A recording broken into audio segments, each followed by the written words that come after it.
Good morning সবাইকে। আজকে আমার প্রথম ব্লগ। আশা করি তোমাদের সকলের ভালো লাগবে। তো আমি শুরু করে দিলাম আজকের ব্লগ। প্রথমে আমি বিছানা গুছানো হয়ে গেছে, এখন আমি রান্না করব। রান্নার জন্য সব কিছু রেডি করে নিয়েছি। সকালেও রান্না হয়ে গেছে আদা। এখন খালি যে মাছের ঝোল আর ডিম বড়াটা করব। আমার মোটামুটি সব কিছু রেডি হয়ে গেছে, এখন ঝোলটাও রেডি। দেখে নাও তোমরা সবাই। তো রান্নার পরে আমি চলে যাবো স্নান করতে। এই তোমাদেরকে খাবারগুলো দেখাচ্ছি যেগুলো রান্না হয়ে গেছে। স্নান সেরে এসে পূজা দিতে যাব। চলো আমাদের স্নান হয়ে গেছে তোমাদেরকে। এখন সিঁদুরটা পরে যে আমার মা পুজো দেওয়া হয়নি এখানে, এখন মায়ের পুজো রেডি হচ্ছে, সব কিছু দিতে যাব। তো মোটামুটি রেডি হয়ে যাওয়ার পর পুজো দিয়ে আছে। আজকে ছেলে পুজো দিবে বলছে। যাই হোক, আমি সব কিছু রেডি করে দিচ্ছি। রেডি করা হয়ে গেলে ও জল দিবে, মাকে ফুল দিবে। দেখাবো সব কিছু আস্তে আস্তে তোমাদের। আমি চন্দন বেটে নিলাম, এখন ফুলে সব চন্দন মাখিয়ে রাখবো। জানি না তোমাদের কেমন লাগবে, আশা করছি ভালো লাগবে। আমার মায়ের পুজোটা ভালো লাগলে লাইক কমেন্ট শেয়ার অবশ্যই করো। ফুলে চন্দন দিচ্ছি।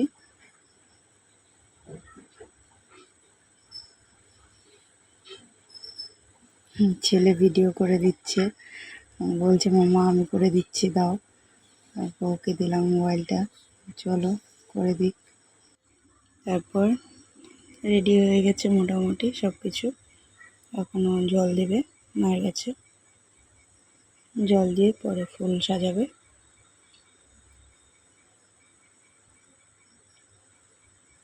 নিজে পাকা বুড়া জল দিচ্ছে মাকে, মায়ের চরণে। মহাদেবের কাছে গেছে জল দিতে।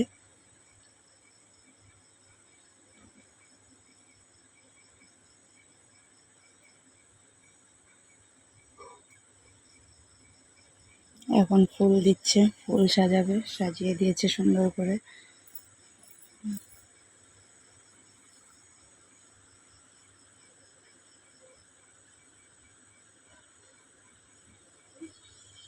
এখন সেবা দিচ্ছে মাকে। সেবা দেওয়ার পর এখন মাকে আরতি করবে।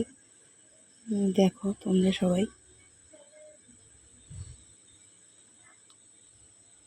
মায়ের পুজো করতে খুব ভালোবাসে, পাপার মতো করে পুজো করছে, আরতি করছে।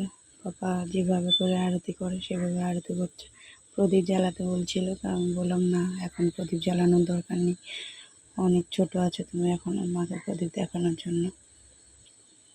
যাই হোক, তবু কোনো রকম করছে, যেরকম পারছে সেরকমই করছে। পাখা দিয়ে মাকে হাওয়া দিচ্ছে।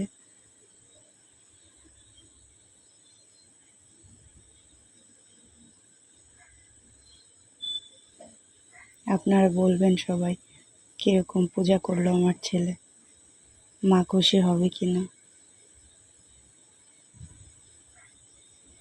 পরে প্রণাম করে মায়ের পর্দা ফেলে দিবে। মায়ের পর্দা ফেলা হয়ে গেছে, একটু পরে গিয়ে প্রসাদ তুলে নিয়ে আসবো। ততক্ষণে আমি একটু নিজে দেখিয়ে দিলাম নিজেকে। এখন ছেলে খাবে। এই করে আজকে ব্লগটা শেষ করে দিচ্ছি, আর ব্লগটা রাখছি না। ধন্যবাদ সকলকে।